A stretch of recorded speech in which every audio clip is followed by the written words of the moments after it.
Hello, hello, Pisces Collective. Ako po ito si James from James Tarot PH. Ito po ang inyong bonus April reading para po sa inyong pera and career. So alamin natin naghihintay sa inyo, sa inyong kaperahan, kaching-kaching, trabaho, negosyo, and career path. Okay? So mga Pisces, ihanda mo na yung isang tanong, isang sagot, okay? Sa end ng ating reading, babasahin ko po yan, kaya hawakan mo yung question mo, okay? Holy Spirit, Spirit Guides, ibigay po natin kay Pisces sa mga mensaheng dapat nilang malaman. Inhale and exhale. Your cards for the month, beautiful. Siya nga pala mga Pisces, thank you po for the likes, for the comments, at saka po sa mga hindi nag-i-skip ng ads. Ilang po yung tanging paraan. Very beautiful. Para po supportahan nyo ko every time po na meron tayong libreng reading para sa inyo. So keep on liking, keep on commenting, and thank you sa mga hindi po nag-i-skip ng ads. Welcome rin po sa mga bagong subscribers natin. Enjoy po your reading for the month. At the background of your reading, meron kang the Five of Wands. Sabi dito, Pisces, huwag mo nang isipin pa yung mga kompetisyon sa paligid.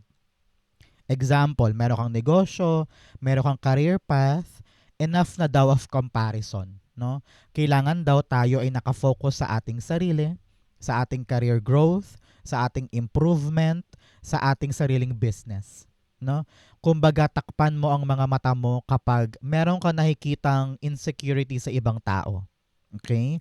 You can do your best. Kayang-kaya mo yan. Pero wag mo nang ibase ang galing mo sa ginagawa ng iba. Para nang sa ganon, magawa mo ng tama yung iyo.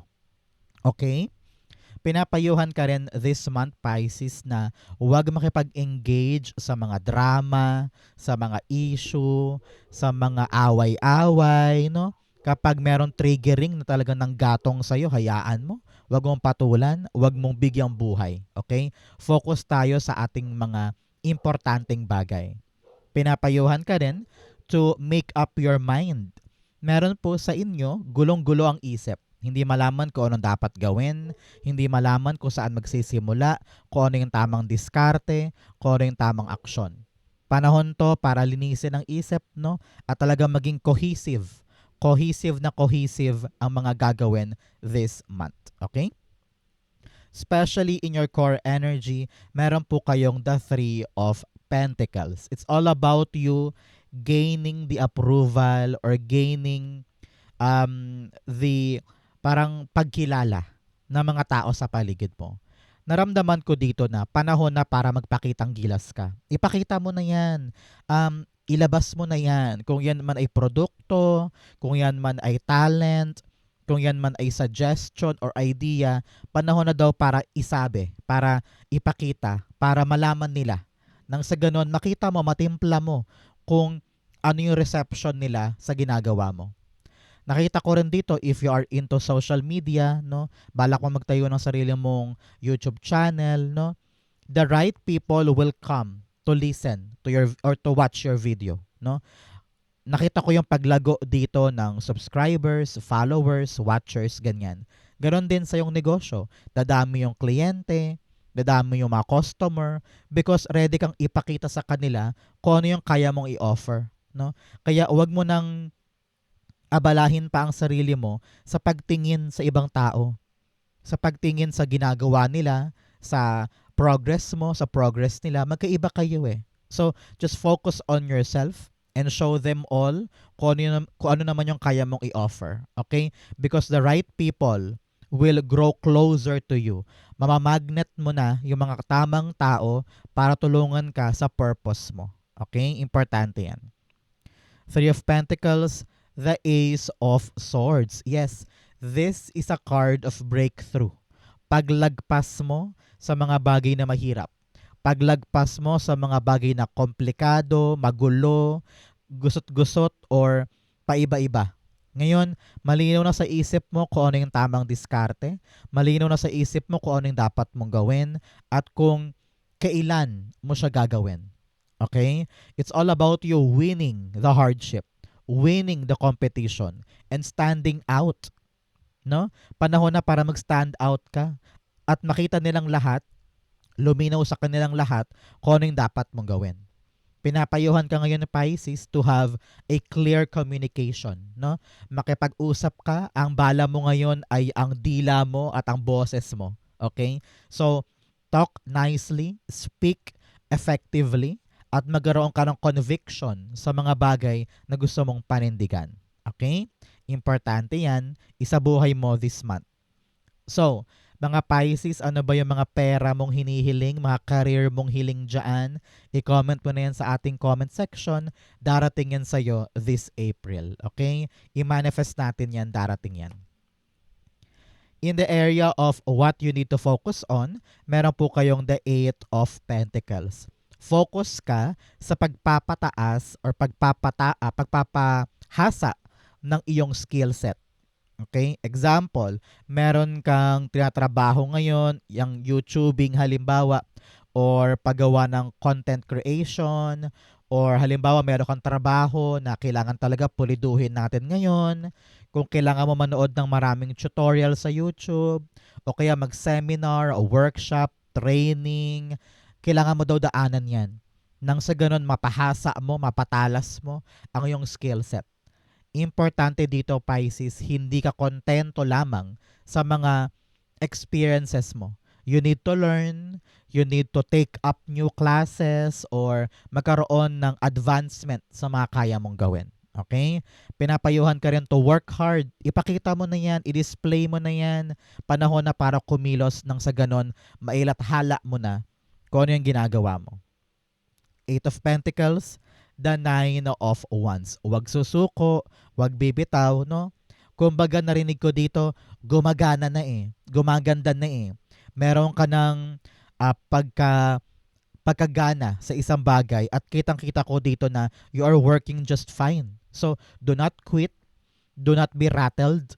Huwag ka rin daw mainip at huwag ka rin daw mag-overthink. Minsan, yan ang kalaban mo. Overthinking, overanalyzing. Kahit maganda naman yung nangyayari, iniisip mo baka pumalya, baka mapurnada, baka mag-fail, no? So, do not think of that. Continue fighting dahil lahat ng pinaghihirapan mo ay talaga namang magre-reflect sa yung mga end products, okay?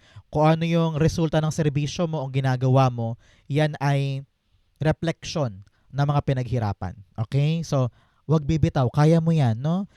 Just put your hard work and give it your all, kayang-kaya yan, okay? So, Pisces, ano pong ginagawa nyo today? Ikaw ba naglalaba, nagluluto, or nag-ready na bago matulog, no? So, comment down below. In the area of what you need, meron po kayong the Eight of Wands. Okay. Meron kang 8 here telling you na meron kang abundant energy. Mayaman ka, mayabong ka. Kahit anong hawakan mo, tutubo ng malaki. Kahit anong i-prioritize mo, successful yan. May ganon kang energy this time. So, gamitin mo to ng tama. Okay? 8 also is a number of power. Number of infinity. No? Kaya mong gawing matatag, pangmatagalan yung mga bagay na inaasikaso mo. So, use that power in your advantage. No? 8 of Wands, focus. Kailangan daw natin ng focus at bilis. No? Medyo kukupad-kupad ka ngayon, Pisces, ramdam ko yan. Medyo mabagal-bagal ka kumilos, no? So, uminom ka na maraming Enervon. Hindi, joke lang. Uminom ka na maraming pampasigla ng katawan, no? Mga vitamins, juice, exercise, no? Para magkaroon ka ng maraming energy to really gain that power. Kasi ramdam ko dito na minsan tinatamad ka, minsan gagawin mo lang pag nasa mood ka, no? Alam ko yan. Parang many of you tatamaan dito na minsan hindi mo kailangang nasa mood ka para gawin yung isang bagay. Kahit pagod, kahit puyat, kahit nahihirapan, if you need to be there, you will be there. Because parte yan ng dedication mo at kaseryosohan mo sa isang bagay. Okay? Very clear ito. Example, meron kang online shop, marami ng order doon, pero sabi mo, pagod ako, bukas na lang yan. Pero sayang yung mga yun, baka mamaya biglang mag-decline, biglang mag-reject ng kanilang order, di ba? So, kapag kailangan aksyonan, be there. Do it. And no excuses. No?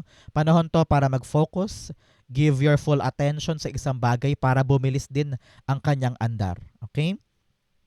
Eight of Wands, the Eight of Wands, yes, pinapayuhan ka talaga na focus, bilisan, kayod, you're on the right direction, okay? Kung naghihintay ka ng tanong na, tama ba itong ginagawa ko? Am I doing the right thing? Ito ba yung nakatadhana for me? The answer is yes, no? Both cards are telling you you're on the right path, tama yan, yan yung tamang direction for you, dire-diretso lang, parang ganyan, no? So do not doubt yourself and take action. In the area of what's affecting your current energy, meron kang the Three of Wands. Meron kang 3 here. Meron po kayo na mayapang kamag-anak na nasa kamilang buhay na, no? Na patuloy ka pa rin pinoprotectionan. Maaring lola mo to, or na mayapang parent, or talagang malapit sa puso mo na loved ones, no? Na sa tuwing ikaw nagpe-pray o humihingi ng guidance or protection, double time din sila doon para tulayan ka or tulungan ka, no? So mamaya magtiri ka ng kandila after watching this video, or magpray ka lang to give thanks to your ancestors for their guidance and protection. Okay?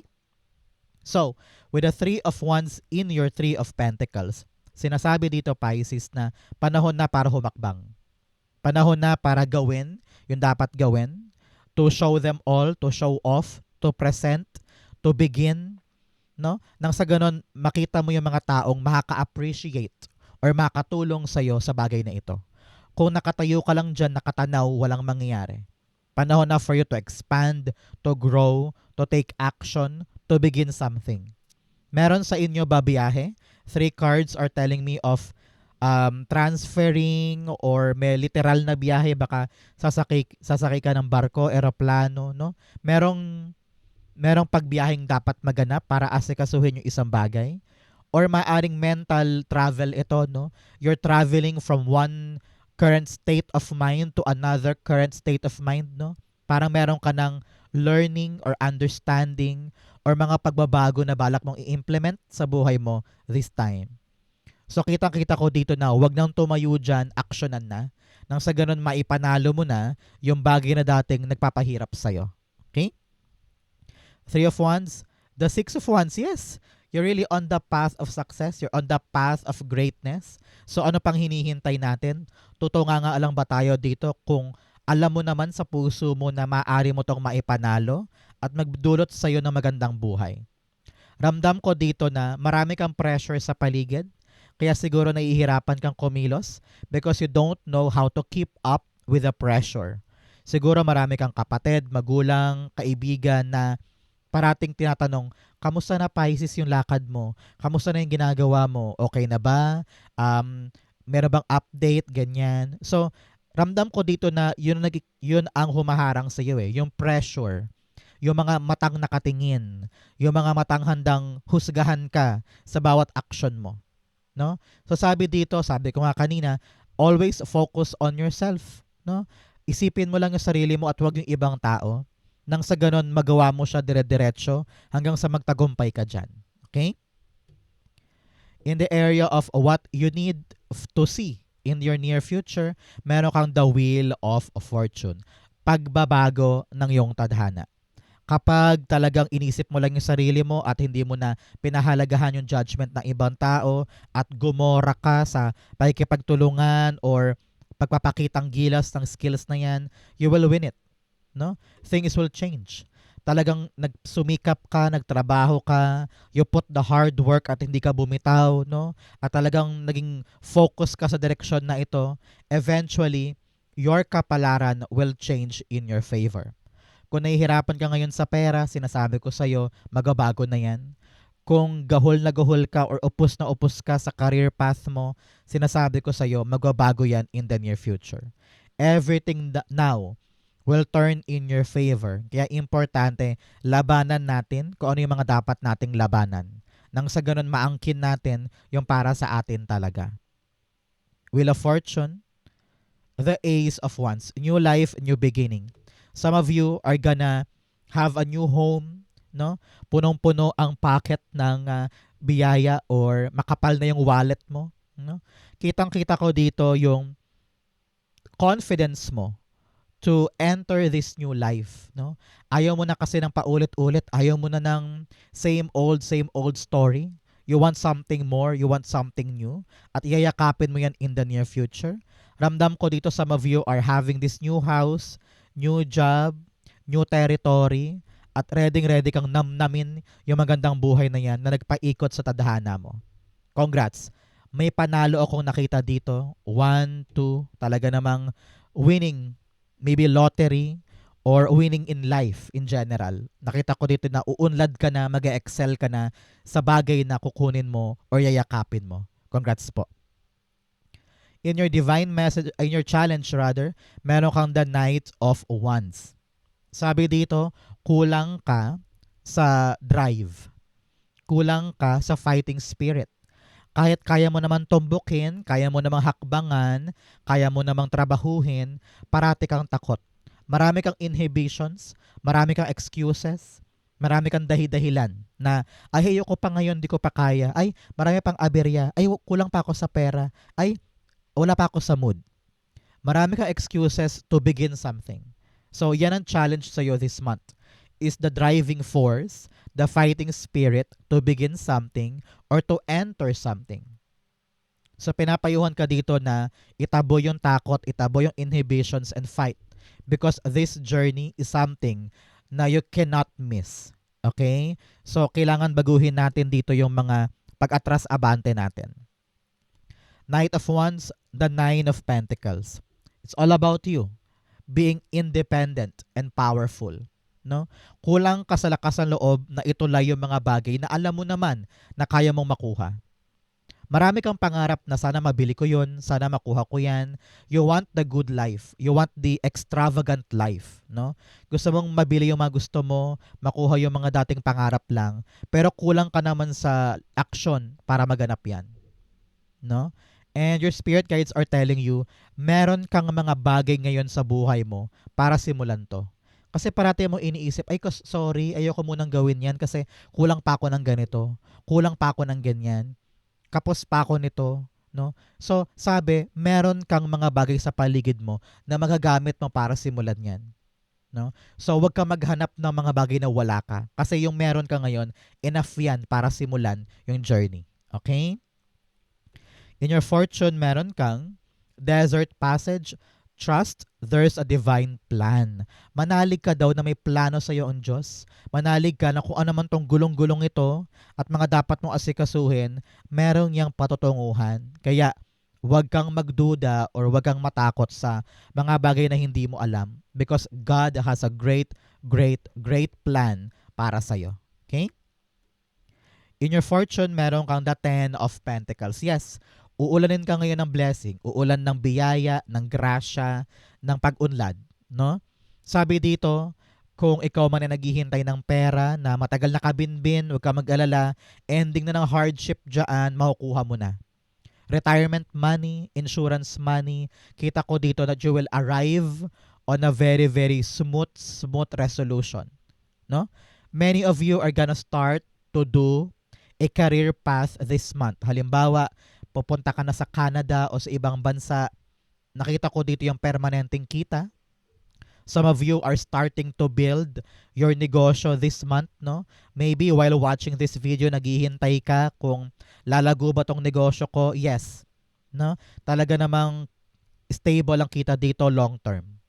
For many of you, kita ko dito, kung meron ka mang dispute o hindi pa kakaunawaan sa mana, sa property, or may gulo about your benefits, parang ganyan na kailangan mo talagang makuha kasi long term to, ramdam ko na masettle na yan at makukuha mo na yung para sa'yo. Congrats po. Okay? Pinapayuhan ka rin dito, Pisces, to think and prioritize yung mga long-term gain sa buhay mo. Kung itong sideline na to ay talagang walang kita, siguro wag mo nang i-prioritize yan. Unahin natin yung alam nating safe, stable, for long term. Ten of Pentacles, the Tower card. Yes, things now are changing, especially for long-term things. Sabi ko nga, kung merong gulo o dispute um, pagdating sa benefits, sa pera, sa sweldo, sa bonuses, no? Ngayon maayos na yan, magbabago na. Someone will arrive to fix something, parang ganyan. Kung ikaw man ngayon nag-iisip sa mga mana, upa, utang, or mga long-term na property, meron ng development na magpapabago dito. So, kumbaga makukuha mo na yung para sa'yo. Okay? Pabor sa'yo to, itong changes na ito. No? So, panahon na talaga to start something for your long term. Kasi alam ko na simula na to ng pangmatagalan mo. Kaya kung meron mang nagbabago, yakapin mo lang yan. Dahil essential ito. Yung mga pagbabagong to, kailangan yan para makuha mo na yung long term. Okay? In your divine messages, meron kang conclusions are within reach. Yes, ending to.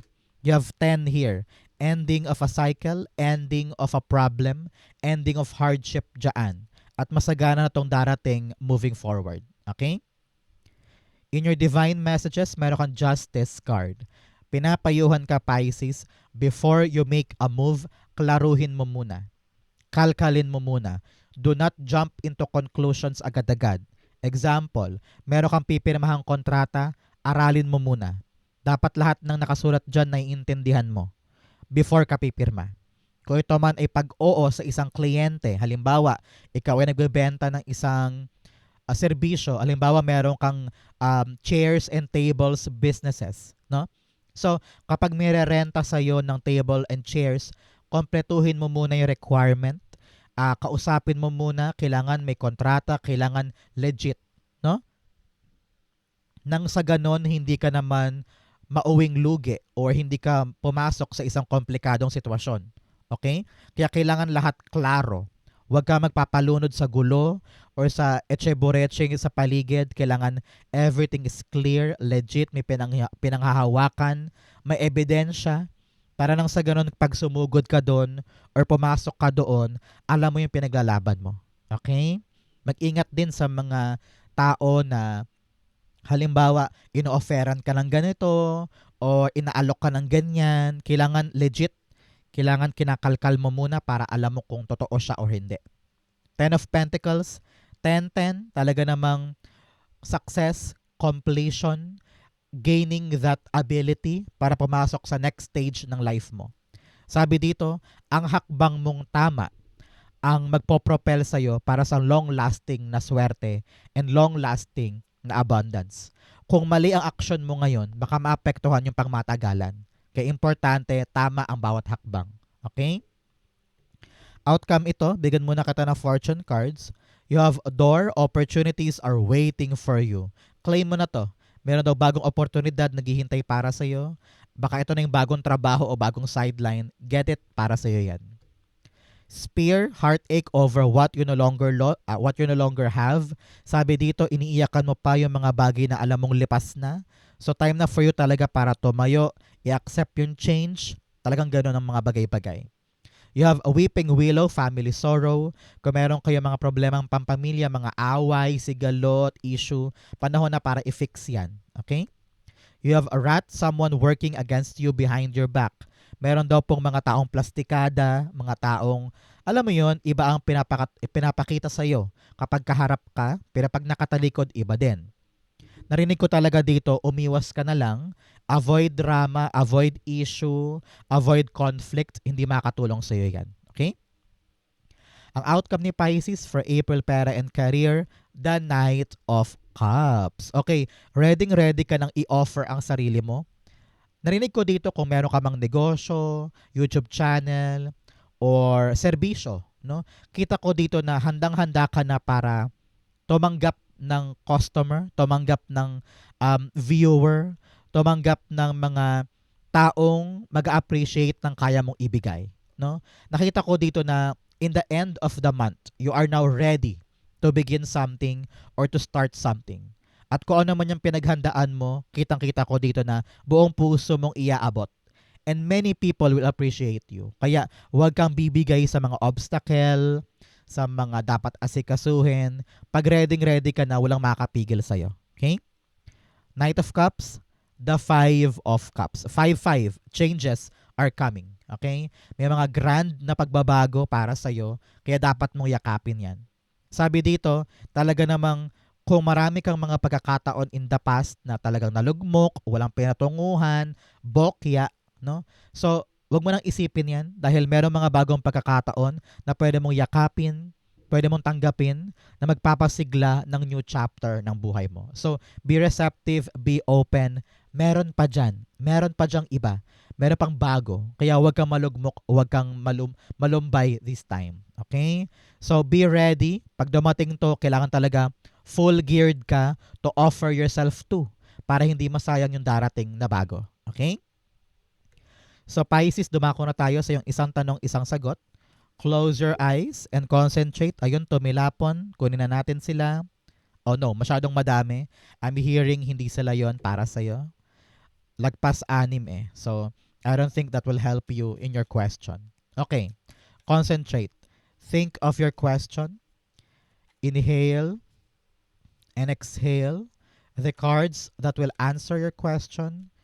You have the Four of Cups, the Five of Swords, and the Five of Cups. Okay. At the bottom of your deck, the Lover's card. Meron kang question kung ito man ay love life, Pisces. Unahin ko muna yung mga question about love life. Nakita ko dito na you are actually expecting more sa taong ito. Mataas yung standard na sineset mo sa taong ito na parang hindi naman niya kayang i-meet. Meron kang hinihintay, meron kang hinihingi sa kanya or meron kang inaasahan sa kanya na parang sakit lang sa ulo kasi parang feeling mo wala. Tenga, bokya, or walang paramdam, walang effort, ganyan. Ramdam ko dito na panahon na para mag-move on, panahon na para bigyan ng tsansa ang bagong pag-ibig sa'yo, or kung mawala ka sa isang sitwasyon na alam mong latang-lata, wala ka mapapala at puro sakit lang ng ulo. Time na to let go. Kung love life yan, okay? For others na hindi naman love life ang question, here, your choice matters this time. Panahon na para manindigan, panahon na para piliin yung dapat piliin. Alam ko hindi ka na masaya. Alam ko dismayado ka na, malungkot ka na, at kung ano yung dapat mong asahan, parang hindi naman nangyayari. No? So, kailangan baguhin natin yung ating fortune this time. You need to open yourself to something new. Okay? Merong bagong darating, pero hindi siya makapasok-pasok dahil masyado ka pang abala sa mga nangyari in the past. No? So now, let loose. Forget your past. Entertain something new, at ito yung bagay na dapat mong panindigan, yakapin, piliin, at bigyan ng iyong obligasyon. Kasi ito talaga yung bagay na para sa'yo, at hindi yung mga yon sa past. Okay? Ramdam ko dito na kung ano man tong pinipili mo, parang hindi siya magpapaligaya sa'yo. Parang ganun eh. No? So make sure na alamin natin kung ano yung gusto natin, and think positive, and open yourself for new activity or new chances. Okay? Kung ang question may answerable by yes or no, the answer for now is no. No, no, no. Okay? Because your choices matters. Meron ka mga pinipili na hindi ka pili-pili at meron ka pinagtitiisan na dapat nang bitawan. Okay? So Pisces, balik ka dito next time kapag naayos mo na to, itanong mo ulit, maaring magbago na yung sagot sa'yo. Okay? So good luck po and congrats, kaya mo yan. Okay? So yan po yung isang tanong, isang sagot. Ganon din po ang inyong April Pera and Career. Saan po kayo nakaresonate? Comment below. Babasahin ko po yan. Thank you Holy Spirit, Spirit Guides for the clarity and messages na dapat malaman ng mga Pisces for the month. Thank you po for watching hanggang dulo. I love you. This has been James for James Tarot PH. God bless everybody.